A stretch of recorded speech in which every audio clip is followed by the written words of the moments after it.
We are now down to just the final minutes of debate on S47, our Natural Resources Management Act.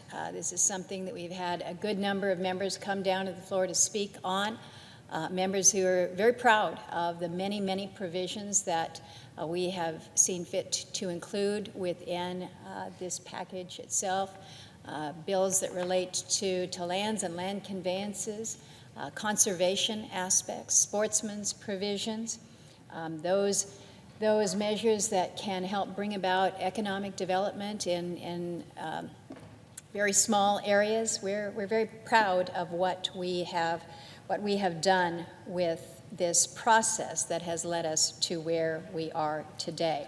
I'm excited we're coming to the end of the debate and be able to move this bill hopefully across the floor with a very strong bipartisan vote. We had a good showing last night with our cloture vote, 87-7, to end the debate. So that was good, that was sound.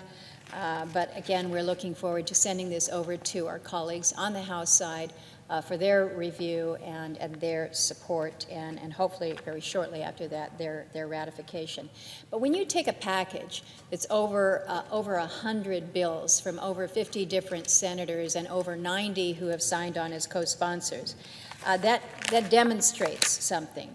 But what we have done with the strength, with the extent and the expanse of these provisions, the efforts that we have made to ensure that the Land and Water Conservation Fund continues with a permanent extension.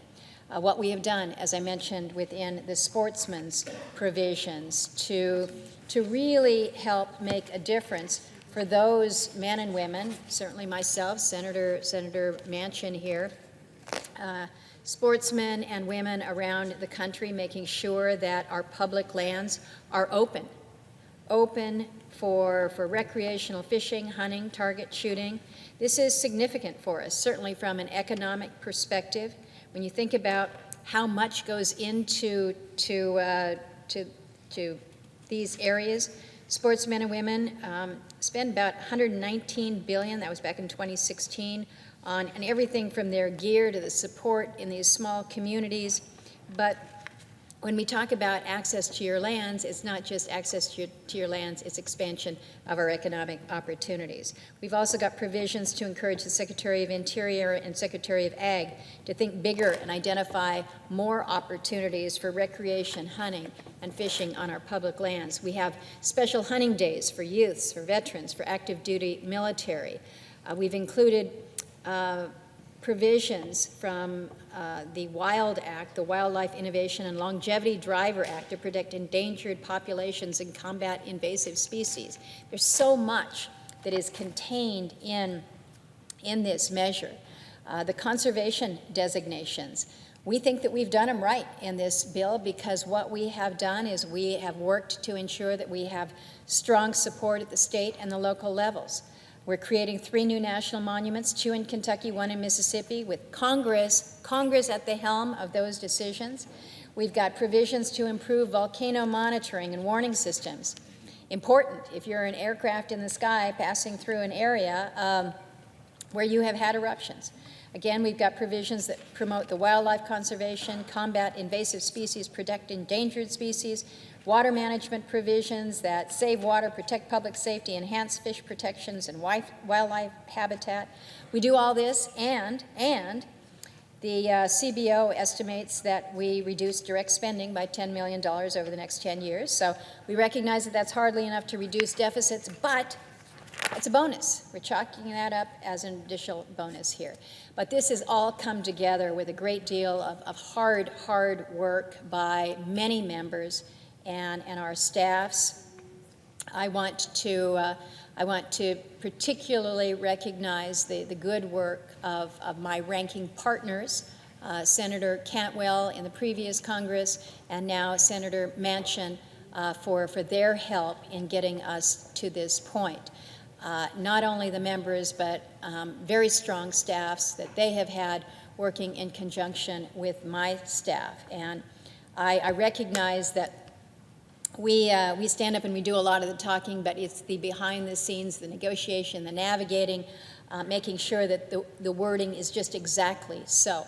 What we have done has been, I think, yeoman's work in getting us here, and I'm proud, very, very proud of all those who have helped accomplish that. I'm telling members, again, this is a big package. It's a substantive package, but there's more to come. These public lands matters have a tendency to stack up, so we're hardly finished with our work in this area. We're clearing the decks here this afternoon of the items that are ready to go to the President right now. And after we've spent so much time working through them in this regular order process in this Congress, I think it's something, Madam President, that we can be proud of. We can be proud of. There's a lot of stress that goes on around. There have been some discussions just earlier about how we keep the wheels on the bus, how we keep the government from shutting down, how we figure out how we deal with appropriations bills. And here we've been just plugging quietly along, moving forward on legislation that has been a great cooperative effort, a great bipartisan effort, and hopefully soon a very great bicameral effort, demonstrating that maybe, just maybe, we here in Congress can get some things done. So it's nice to be part of a team that is making things happen.